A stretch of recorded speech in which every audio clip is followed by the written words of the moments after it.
Hello दोस्तों, मैं रजनीश पटेल आप सभी लोगों का स्वागत करता हूं। आज आज की कहानी में आज फिर हम ऐसे व्यक्ति के बारे में बताने जा रहे हैं जिन्होंने पूरे देश में अच्छे फैसले, कड़े फैसले, जो देश के हित में और गरीबों के हित में जिन्होंने फैसला लिया। ऐसे शख्स हैं हमारे बीच जो हमारे देश के वर्तमान के प्रधानमंत्री नरेंद्र मोदी जी। वो साल 1950 में बड़ा नगर गुजरात में बेहद साधारण परिवार में जन्मे प्रधानमंत्री नरेंद्र मोदी एक चाय बेचने वाला कभी देश का पीएम बनेगा, ये कभी किसी ने नहीं सोचा था। मोदी ने राजनीति शास्त्र में एमए किया है।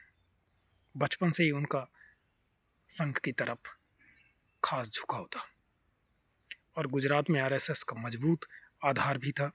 वे 1967 में 17 साल की उम्र में अहमदाबाद पहुंचे और उसी साल उन्होंने राष्ट्रीय स्वयंसेवक के संघ की सदस्यता ले ली। इसके बाद 1974 में वे नवनिर्माण आंदोलन में शामिल हुए। इस तरह सक्रिय राजनीति में आने से पहले नरेंद्र मोदी कई वर्षों तक स्वयंसेवक संघ के प्रचारक भी रहे। 1980 के दशक में जब मोदी गुजरात की भाजपाई इकाई में शामिल हुए तो माना गया कि पार्टी को संघ के प्रभाव का सीधा फायदा होगा। वे वर्ष 1988-89 में भारतीय जनता पार्टी के गुजरात इकाई के महासचिव बनाए गए। नरेंद्र मोदी ने लाल कृष्ण आडवाणी की 1990 की सोमनाथ अयोध्या रथ यात्रा के आयोजन में अहम भूमिका निभाई। इसके बाद वे भारतीय जनता पार्टी की ओर से कई राज्यों के प्रभारी बनाए गए। मोदी को 1995 भारतीय जनता पार्टी के राष्ट्रीय सचिव और 5 राज्यों का पार्टी प्रभारी बनाया गया। इसके बाद 1998 में उन्हें महासचिव संगठन बनाया गया। इस पद पर वे अक्टूबर 2001 तक रहे, लेकिन 2001 में केशुभाई पटेल को मुख्यमंत्री पद से हटाने के बाद मोदी को गुजरात की कमान सौंपी गई। उस समय गुजरात में भूकंप आया था और भूकंप में 20,000 से ज़्यादा लोग मारे गए थे। मोदी के सत्ता संभालने के बाद लगभग 5 साल बाद ही गोधरा रेल हादसा हुआ जिसमें कई हिंदू कार सेवक मारे गए। इसके ठीक बाद फरवरी 2002 में ही गुजरात में मुसलमानों के खिलाफ दंगे भड़काए गए। इन दंगों में सरकार के मुताबिक 1,000 से ज़्यादा ब्रिटिश उच्चायोग की एक स्वतंत्र समिति के अनुसार लगभग 2,000 लोग मारे गए। इनमें ज़्यादातर मुसलमान थे। जब तत्कालीन प्रधानमंत्री अटल बिहारी वाजपेयी ने गुजरात का दौरा किया तो उन्होंने उन्हें राजधर्म निभाने की सलाह दी, जिसे वाजपेयी का नाराजगी के संकेत के रूप में देखा गया। मोदी पर आरोप लगे कि वे दंगों को रोक नहीं पाए और उन्होंने अपने कर्तव्य का निर्वहन नहीं किया। जब भारतीय जनता पार्टी में उन्हें पद से हटाने की बात उठी तो उन्हें तत्कालीन उप प्रधानमंत्री लाल कृष्ण आडवाणी और उनके खेमे की ओर से समर्थन मिला और वे पद पर बने रहे। गुजरात में हुए दंगों की बात कई देशों में उठी और मोदी को अमेरिका जाने का वीज़ा नहीं मिला। ब्रिटेन ने भी 10 साल तक उनसे अपने रिश्ते तोड़े रखे। मोदी पर आरोप लगते रहे कि लेकिन राज्य की राजनीति पर उनकी पकड़ लगातार मजबूत होती गई।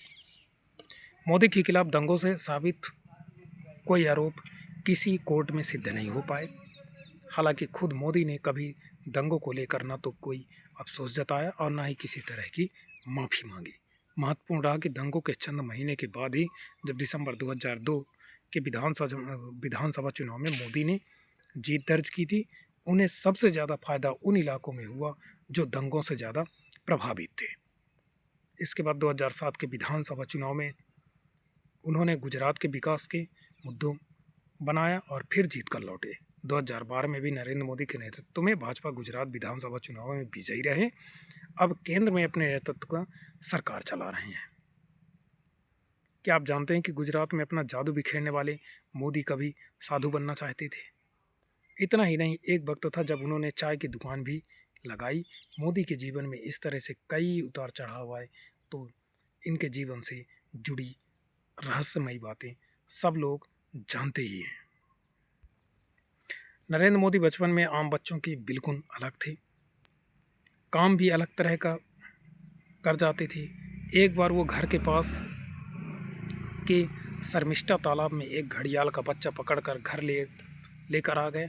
उनकी माँ ने कहा कि बेटा इसे वापस छोड़ाओ, तो नरेंद्र मोदी इस पर राज़ी नहीं हुए। फिर माँ ने समझाया कि अगर कोई तुम्हें मुझसे चुरा ले गया तो तुम और क्या करोगे, तो क्या बीतती होगी उन पर, ज़रा सोचो। इस बात पर नरेंद्र मोदी को समझ में आ गई और वे उस घड़ियाल के बच्चे को तालाब में छोड़ आए। नरेंद्र मोदी को हम कई तरह के गेटअप में देखते हैं। दरअसल स्टाइल के मामले में मोदी बचपन से ही थोड़े अलग थे। कभी बाल बढ़ा लेते थे तो कभी सरदार के गेटअप में आ जाते थे। रंगमंच में उन्होंने खूब लुभाता था। नरेंद्र मोदी स्कूल के दिनों में नाटकों में बढ़ चढ़कर हिस्सा लेते थे और वे अपने बचपन के रोल पर काफ़ी मेहनत करते थे। नरेंद्र मोदी बड़न नगर के भागवताचार्य नारायणाचार्य स्कूल में पढ़ते थे। पढ़ाई में नरेंद्र मोदी एक औसत छात्र थे, लेकिन पढ़ाई के अलावा बाकी गतिविधियों में बढ़ चढ़ कर हिस्सा लेते थे। एक तरफ जहां वे नाटक में हिस्सा लेते थे, वहीं उन्होंने एनसीसी भी ज्वाइन किया था। बोलने की कला में तो उन्होंने कोई जवाब नहीं था। हर वाद विवाद प्रतियोगिता में मोदी हमेशा अव्वल आते थे। बचपन में नरेंद्र मोदी को साधु संतों को देखना बहुत अच्छा लगता था। मोदी खुद सन्यासी बनना चाहते थे। सन्यासी बनने के लिए नरेंद्र मोदी स्कूल की पढ़ाई के बाद घर से भाग गए थे और इस दौरान मोदी पश्चिम बंगाल के रामकृष्ण आश्रम सहित कई जगहों पर घूमते रहे। आखिर में हिमालय पहुंच गए और कई महीनों तक साधुओं के साथ घूमते रहे। नरेंद्र मोदी बहुत मेहनती कार्यकर्ता थे। आरएसएस के बड़े शिविरों के आयोजन में भी अपने मैनेजमेंट का कमाल दिखाते थे। आरएसएस नेताओं का ट्रेन और बस में रिजर्वेशन का जिम्मा उन्हीं के पास होता था। इतना ही नहीं, गुजरात के हेडगेवार भवन में आने वाली हर चिट्ठी को खोलने का काम भी नरेंद्र मोदी को ही करना था। नरेंद्र मोदी का मैनेजमेंट और उनके काम को करने के तरीकों को देखने के बाद आरएसएस में उन्हें बड़ी जिम्मेदारी देने का फैसला लिया गया। इसके लिए उन्हें राष्ट्रीय कार्यालय नागपुर में 1 महीने के विशेष ट्रेनिंग कैंप में बुलाया गया था। 90 के दशक में नरेंद्र मोदी ने आडवाणी की सोमनाथ से अयोध्या रथ यात्रा में बड़ी भूमिका निभाई थी। नरेंद्र मोदी की स्टाइल्स सारे प्रचारकों से जुदा थी। वो दाढ़ी रखते थे और ट्रिम भी करवाते थे। 90 के दशक में नरेंद्र मोदी की आडवाणी की सोमनाथ से अयोध्या रथ यात्रा में बड़ी भूमिका निभाई थी। इसके बाद उन्हें उस वक्त के बीजेपी अध्यक्ष मुरली मनोहर जोशी की एकता यात्रा का संयोजक बनाया गया। ये यात्रा दक्षिण में तमिलनाडु से शुरू होकर श्रीनगर में तिरंगा लहराकर खत्म होनी थी। 2001 में जब गुजरात में भूकंप आने से 20,000 लोग मारे गए थे, तब राज्य में राजनीति की सत्ता में बड़ा बदलाव हुआ। दबाव के चलते तत्कालीन मुख्यमंत्री केशुभाई पटेल को अपना पद छोड़ना पड़ा। पटेल की जगह नरेंद्र मोदी को राज्य की कमान सौंपी गई और इसके बाद मोदी ने कभी पीछे मुड़कर नहीं देखा। वर्ष 2002 में गुजरात ही नहीं, पूरे देश के इतिहास में काला अध्याय जुड़ गया, जिसके बारे में किसी ने नहीं सोचा। गोधरा में एक ट्रेन में सवार 50 हिंदुओं के जलने के बाद पूरे गुजरात में जो दंगे भड़के, उसका कलंक मोदी आज तक नहीं धो पाए। दंगों से धूमिल हुई छवि के बावजूद गुजरात वर्ष 2002 में हुए विधानसभा चुनाव में भी मोदी की जीत हुई। मुस्लिम विरोधी दंगों में करीब 1000 से 2000 लोग मारे गए। मोदी पर इल्जाम लगा कि उन्होंने दंगे को भड़काने का काम किया। आरोप ये भी लगा कि वे चाहती तो दंगों को रोक सकते थे, लेकिन उन्होंने ऐसा नहीं किया। 2012 में उन्हीं की मंत्री माया कोडनानी समेत 30 अन्य को 28 साल की जेल की सजा सुनाई गई। वर्ष 2005 में मोदी को अमेरिका ने वीज़ा देने से इनकार कर दिया था।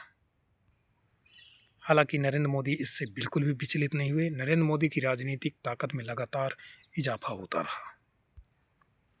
बीजेपी के अग्रणी नेताओं में नरेंद्र मोदी की गिनती लंबे समय से होती रही।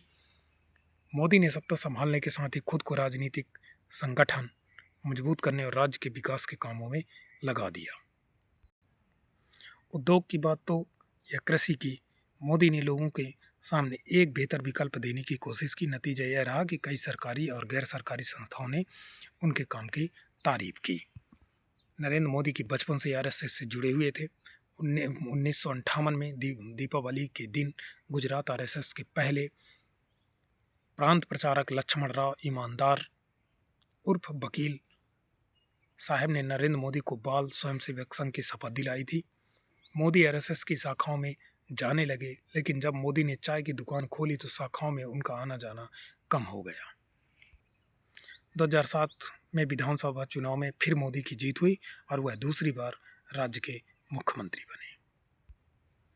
नरेंद्र मोदी काम करना चाहते हैं और सबसे बड़ी बात यह है कि उस काम की पूरी कीमत वसूल भी करना उन्हें बखूबी आता है। गुजरातियों को उसकी अस्मिता से जोड़ने की बात हो या फिर विकास हो या महिमा मंडित करने की बात, वह हर कला में माहिर हैं। नरेंद्र मोदी तकनीक का इस्तेमाल भी बखूबी करते हैं। अगर आज फेसबुक और ट्विटर पर देखें तो सबसे ज़्यादा उनके फॉलोवर्स मिल जाएंगे। इंटरनेट पर पॉपुलर नेताओं की सूची में वो अव्वल हैं। वर्ष 2008 में मोदी ने टाटा को नैनो कार संयंत्र खोलने के लिए आमंत्रित किया। अब तक गुजरात बिजली सड़क के मामले में काफ़ी विकसित हो चुका था। देश के धनी और विकसित राज्यों में उसकी गिनती होने लगी थी। मोदी ने अधिक से अधिक निवेश को राज्य में आमंत्रित किया। नरेंद्र मोदी को पतंगबाजी का भी शौक है। सियासत के मैदान की तरह वे भी पतंगबाजी के खेल में अच्छे अच्छे पतंगबाजों की कन्या काट डालते हैं। नरेंद्र मोदी की सियासी शालीनता का भी कोई जवाब नहीं। वर्ष 2012 तक मोदी का बीजेपी में कद इतना बड़ा हो गया कि उन्हें पार्टी के पीएम उम्मीदवार के रूप में देखा जाने लगा। जब नरेंद्र मोदी ने एक खास तरह की टोपी पहनने से इनकार किया तो यह चर्चा का विषय बन गया। 31 अगस्त 2012 को मोदी ने ऑनलाइन तरीके से वेबकैम के जरिए जनता के सवालों के जवाब दिए। ये सवाल देश ही नहीं बल्कि पूरे देश से पूछे गए। 22 अक्टूबर 2012 को ब्रिटिश उच्चायुक्त ने मोदी से मिलकर गुजरात की तारीफ की और वहां निवेश किए जाने की बात भी की। इसके साथ दंगों के बाद बाधित हुए ब्रिटेन और गुजरात के संबंध फिर से बहाल हुए। नरेंद्र मोदी ने विवेकानंद युवा विकास यात्रा के जरिए अपने लिए काफ़ी जन समर्थन जुटाया। 20 दिसंबर 2012 को मोदी ने फिर बहुमत हासिल किया और राज्य में तीसरी बार अपनी सत्ता का डंका बजाया। बहुत बहुत धन्यवाद दोस्तों। नमस्कार। जय हिंद, जय भारत।